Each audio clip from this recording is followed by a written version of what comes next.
the definition of an FOL sentence is more complicated than the definition of a TFL sentence. In particular, we construct FOL sentences from FOL formulas. So we first need to talk about what FOL formulas are. Our first new concept here is the concept of a term. A term is any name or variable.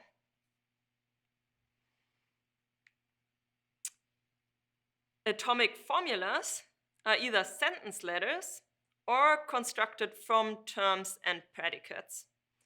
So in particular, the official definition of an atomic formula goes like this.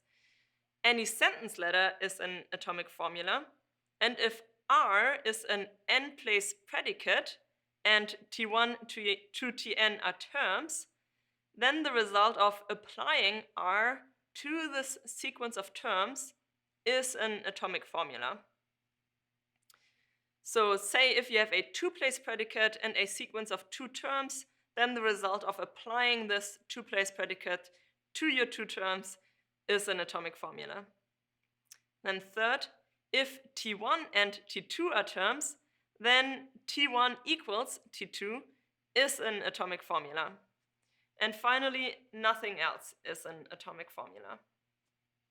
So that's our definition of an atomic formula. Here are a couple of examples to illustrate what's meant. Fa, Gb, H, C7, those are all atomic formulas. So what we have here is simply a one-place predicate, F, G, or H, that is applied to a name, A, B, or C7. Now similarly, Fx, Gy, or H, X subscript 19, all of these also are atomic formulas. They are similar to the atomic formulas in the first row, except that now we have used a one-place predicate and applied it to a variable and not to a name. Furthermore, formulas such as H, AB, or G, ABC, they are also atomic formulas. So here I've taken first a two-place predicate and applied it to two terms, and then secondly a three-place predicate and applied it to three terms. And the result of this is an atomic formula. I can also do this using variables.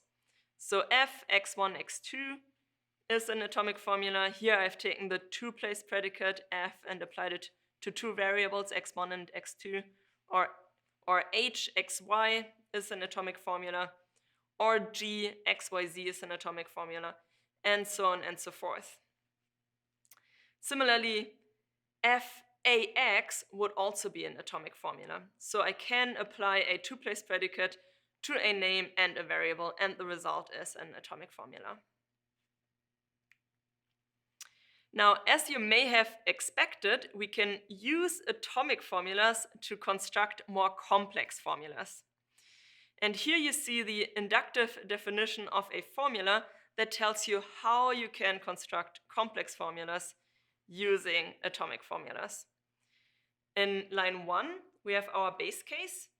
Every atomic formula is a formula.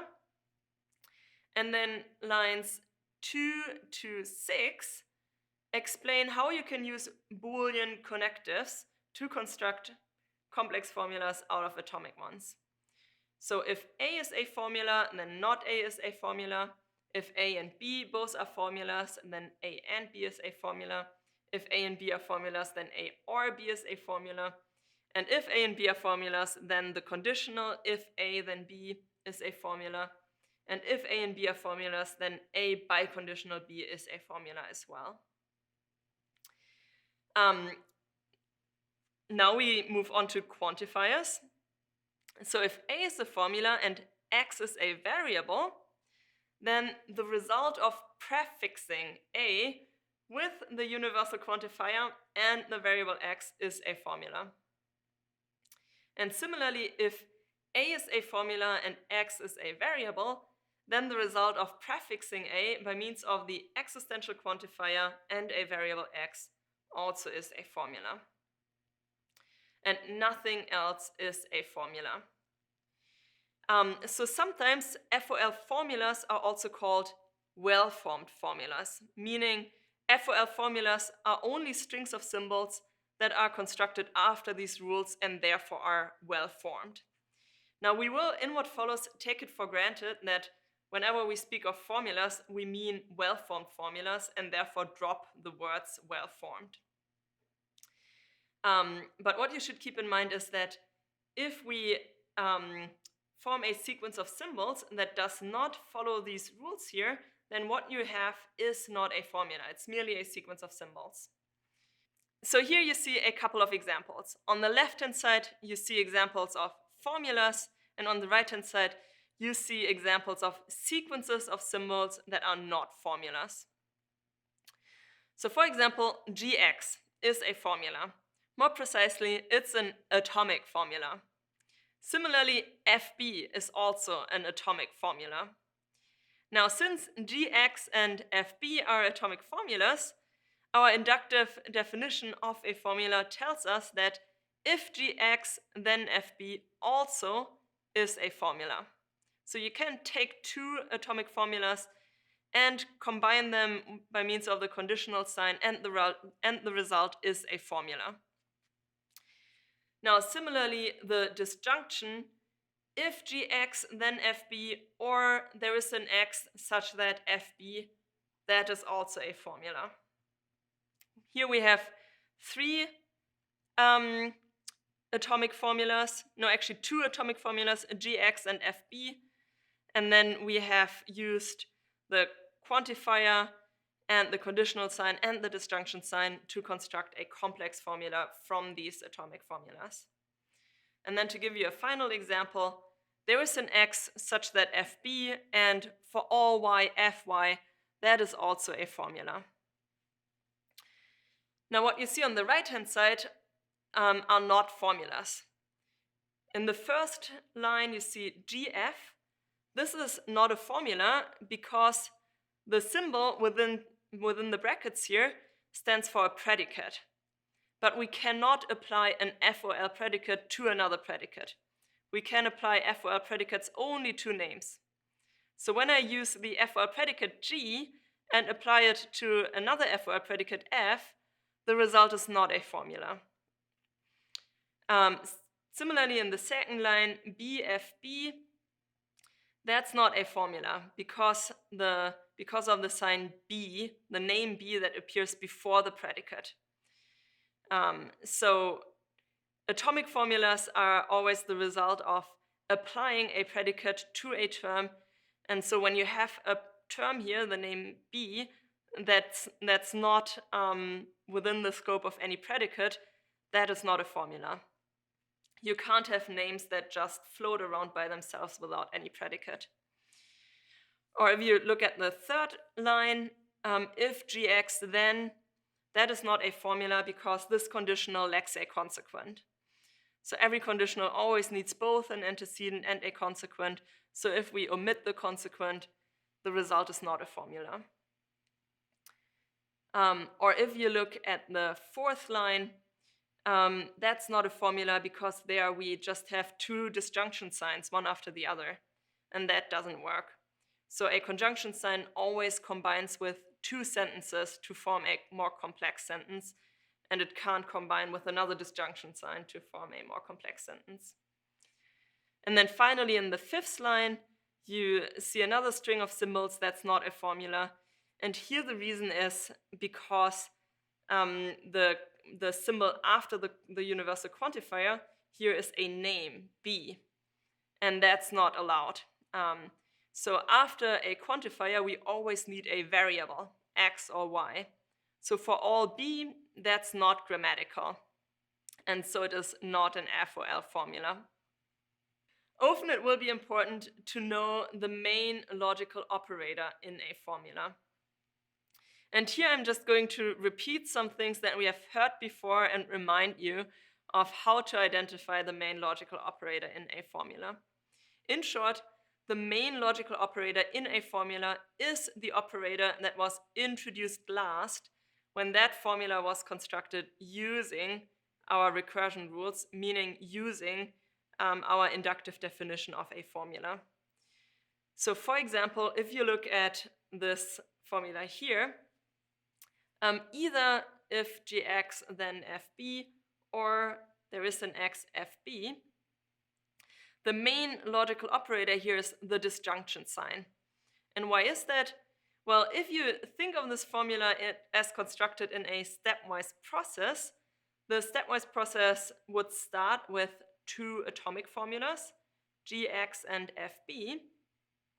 Then in a second step, we prefix fb with the existential quantifier there is an x, and use the conditional sign to form the conditional if gx then fb. And then in the third step, we take the conditional if gx then fb and the sentence there's an x fb and form the disjunction that you see here on the slide. So if you think of this formula as constructed in a stepwise process that starts from atomic formulas, then the last logical operator that was introduced in this process is the disjunction sign. And that's why the disjunction sign here is the main logical operator. We have also talked of the scope of a logical operator before. The scope of a logical operator in a formula is the subformula for which it is the main logical operator. So, for example, the scope of the conditional in our example here is the formula to the left of the disjunction sign. So the two atomic formulas, gx and fb, on the left-hand side are in the scope of the conditional. And the scope of the existential quantifier is the atomic sentence fb that you see on the right-hand side.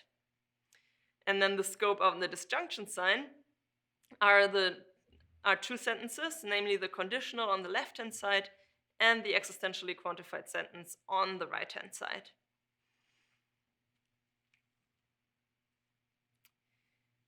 Now, for the definition of a FOL sentence, it is very important to always clearly distinguish between bound and free variables.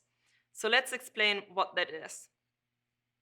A variable x is bound if and only if it appears in the scope of either the universal or the existential quantifier. Otherwise, the variable is free. So on the left-hand side, you see a couple of examples of free variables, and on the right-hand side, you see a couple of examples of bound variables. Now let's start on the left-hand side with the free variables. If you look at the formula gx, the variable x is free. It's not in the scope of any quantifier, so it is free. In the second line, you see the formula fxb, and as before, the variable x here is free, since it is not bound by any quantifier. Now the third example is a bit more complicated. There we have in the formula, if there is a y such that gx, then fb. Now the variable x here appears within the scope of the existential quantifier, but you may notice that here the existential quantifier actually binds the variable y and not the variable x. So that means that here the variable x, even though it appears inside the scope of the existential quantifier, is free because this existential quantifier binds the variable y and not the variable x. So these are three examples of free variables. Next, let's look at the right-hand side. Here we have a couple of examples of bound variables. In the first line, you see the formula, a disjunction in fact, either there is an x such that if gx then fb, or there is an x such that fx. Now we here have two occurrences of the variable x, and both appear within the scope of a quantifier that binds x. And that's why both occurrences of the variable x here are free. If you look at the second row, we have the formula there is an x such that fb, and for all y fy, Here we really only have one variable, namely the variable y, and that variable appears in the scope of the universal quantifier for all, which binds the variable y. And so this occurrence of the variable y is a bound occurrence. The variable is bound in this example. Or to look at our final example, the formula if all y are f, and then some x is f, that again is an example of only bound variables.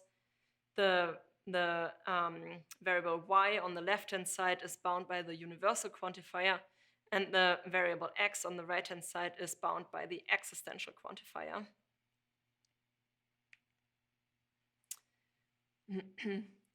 Now, an FOL sentence is any formula of FOL that contains no free variables.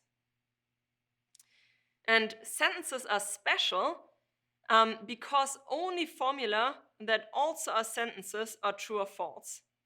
Meaning formulas that contain free variables are neither true nor false. If I say fx, that doesn't have a truth value since it is not clear which object I'm talking about.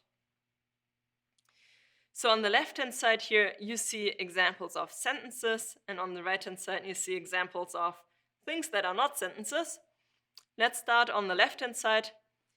There is an x such that ax, that is a sentence. We have one variable x and it is bound by the existential quantifier. fb is a sentence. It's an atomic formula without any variables, so all variables are bound, so this is a sentence. In the third line, we have the sentence, if all x are g, then fb.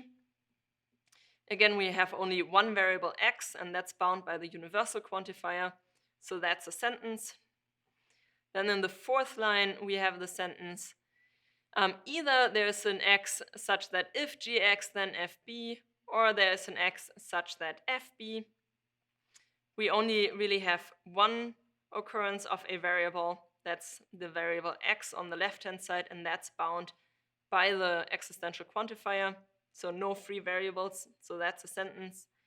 And then finally, the sentence, there's an x such that fb, and for all y fy, that is also a sentence since there are no free variables.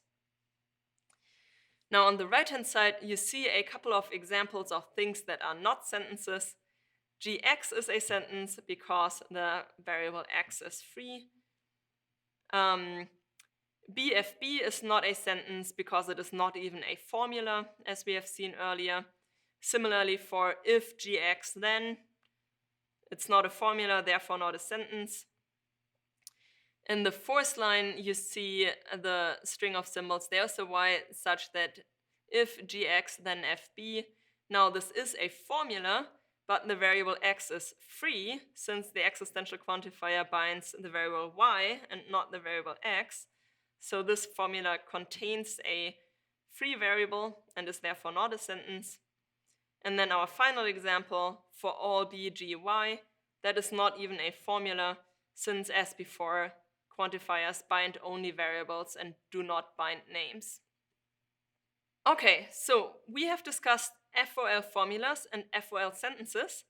Next, we are going to move on to FOL semantics and discuss the concept of an FOL interpretation and what it takes for sentences to be true on an interpretation.